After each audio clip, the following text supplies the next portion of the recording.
Hello, I'm Sensei Alex Kakuyo, regular contributor for Buddhistdoor Global, and I'd like to welcome you to this episode of The Ordinary Buddhist. The title of today's talk is The Illusory Nature of Samsara. But before we get into that, I'll remind you to subscribe and hit the notification bell. That way you'll be notified when I post talks in the future. Also, if you wouldn't mind hitting the like button, that'd be great too. Now, in Buddhism, we're taught that the world as we see it is an illusion, that everything we see, taste, touch, etc. is a creation of our senses and of our mind.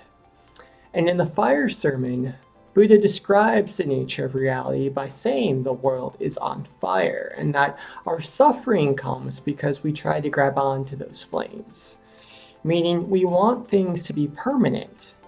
We want them to stay exactly as we see them, as we feel them, etc. But because they're always changing like a flame, and we want them to be permanent, this causes suffering. But we can eliminate that suffering from our lives by remembering the illusory state of the world, the constantly changing state of samsara. Now, this of course begs a question: if the world is an illusion, then why should we practice the Dharma? Why should we practice morality? If it's all not real anyway, why not just do whatever feels good in the moment and forget about the consequences? And this is a fair assessment, but it forgets one thing. Even though this world is an illusion, it's an illusion we live in. We are creatures of samsara, the physical world, just like everything that we see, taste, touch, etc.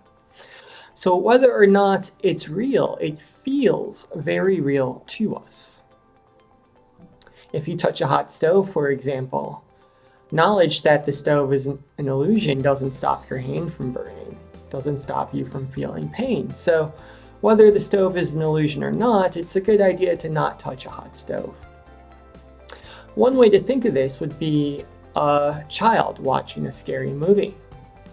Now, we as an adult, we know that the movie isn't real, that the monster can't come out of the screen or hide under the bed, but the child does not. So out of compassion for the child, maybe we don't let them watch that rated R scary movie. But out of wisdom that we've developed as we've grown up into adults, we understand that okay, it's not a good idea to let the child watch the movie, but it's also not something we should be scared of either.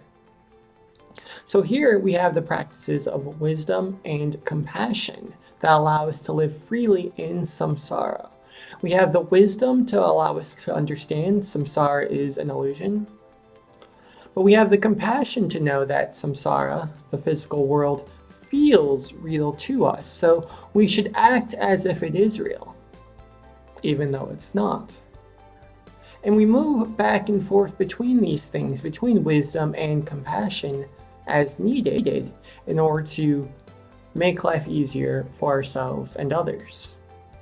So if a child wants to watch a scary movie, maybe that's a time for compassion.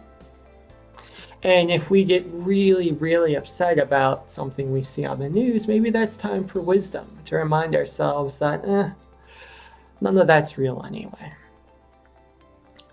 And as we practice this, as we practice wisdom and compassion, the world, samsara, becomes a little less scary.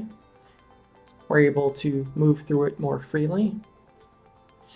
And we're able to end suffering for ourselves and others. Amitabha.